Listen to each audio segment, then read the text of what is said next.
It's Halloween. You know what that means.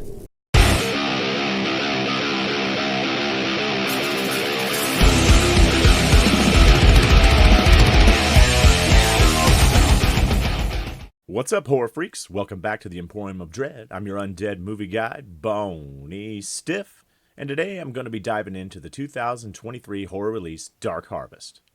This one is directed by David Slade, known for his other works such as Hard Candy, 30 Days of Night, The Twilight Saga Eclipse, and Black Mirror Bandersnatch. Michael Gillio wrote the film. His other credits include 2001's Quick Stop and 2023's Dungeons & Dragons: Honor Among Thieves. The film starts off on Halloween night in 1962 in a small rural town.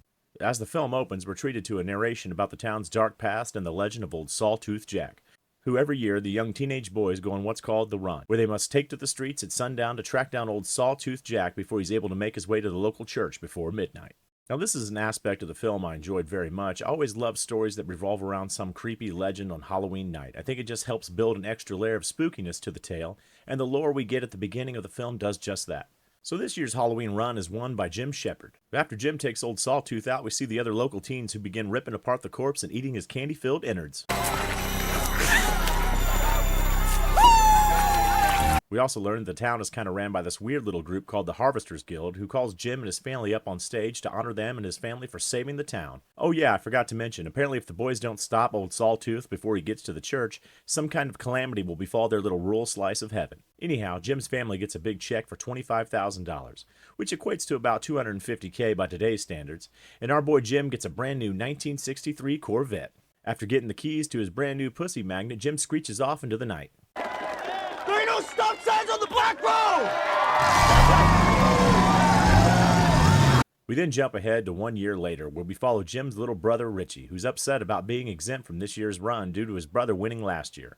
We also learn that Richie is kind of living in the shadow of his brother, and he's wanting to prove to everyone that he's just as capable as his big brother was. So Richie tries to put on this tough guy act, and he runs around with his little posse who has some kind of beef with the jocks at school. This is where the film kind of takes on an outsider's vibe. Unfortunately, Richie kind of comes off like a little bitch that just gets his ass kicked by the jocks and pouts about not getting the attention his brother got. While hiding out at the movie theater from one of his bullies, Richie meets Kelly, a newcomer to the town who Richie gets the hots for. Then Richie tries to get his parents on his side about him doing this year's Halloween run, but they're not having it. Later, he gets his ass kicked by one of the jock bullies, Riley, who steals his belt. Richie also gets a postcard from his brother and a letter telling him that he can't come back just yet. So Richie, troubled by this news, steals a car and tries to skip town, but good old Officer Ricks is there to stop him. Now, this is one part of the movie I had trouble buying into, so I guess no one's allowed to leave this town without some kind of special permission, but the only one enforcing it is this one douchebag cop, so why doesn't everybody just leave? I'll tell you why.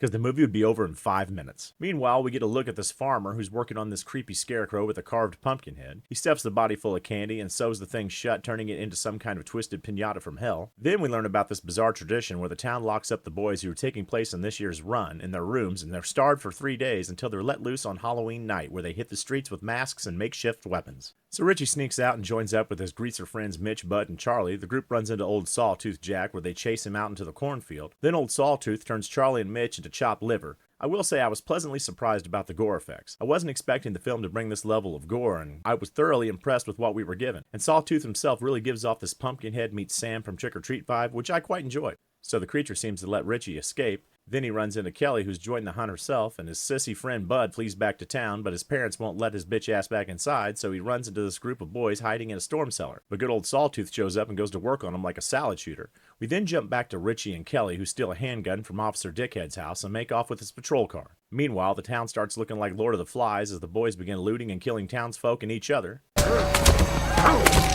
Kelly and Richie have a little run-in with Riley, where Kelly knocks him out and Richie gets his special belt buckle back. Now that Richie can properly keep his pants up, the two of them head off to hunt down old Sawtooth Jack. So Ricks uses his car radio to lure Richie and Kelly back to town, where they run into Sawtooth Jack. So they're just about to give old Jack a little taste of the boomstick when Richie sees that him and Sawtooth have matching belt buckles. He then puts two and two together and realizes Sawtooth Jack is his brother Jim. So Sawtooth escapes, and Richie and Kelly go back to Richie's house, where Richie talks to his mom and learns that she's the one who wrote the letters and sent the postcards. Unable to live with the terror of what has happened, Richie's mom stabs herself in the neck.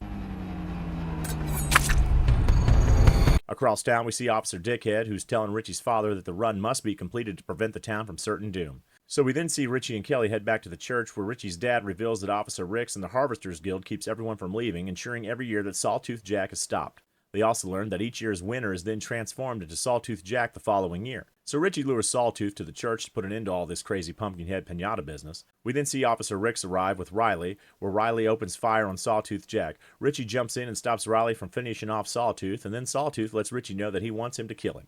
So Richie then puts Sawtooth out of his misery. So after another successful Halloween run, the town celebrates and gives Richie a brand new car, and after the party dies down, Richie takes off in his new whip, where him and Kelly attempt to escape town, but they're stopped by Officer Ricks. Ricks takes Richie to the cornfield so he can become the next demon pinata, but Richie pulls out a gun and kills Ricks. And just when everything points to a happy ending, poor Richie gets clubbed in the head by the old farmer and buried alive. So Kelly is able to escape from town in Richie's car, and we cut to the next year, where Richie's body is about to be turned into Sawtooth Jack, where Richie's dad shows up, kills the farmer, and then tells the new Sawtooth Jack to burn the town to the ground. Overall, I found Dark Harvest to be a fun little Halloween flick, but I will say the first part of the film did drag a little, but if you're willing to wait it out, the story gets going and becomes fairly entertaining. I really got a heavy Pumpkinhead meets the Outsiders vibe from it. Now, I also have not read the book this is based on, so I don't have the context of how well it's adapted from the source material, so if anyone out there has read it, please let me know if the film did the book any justice. I can also see this one becoming a cult Halloween time classic among some fans. In the end, I would say this one is definitely worth a viewing. Alright, horror freaks, that does it for this episode. Drop me a line in the comments, I'd love to hear your thoughts, and until next time, stay stiff.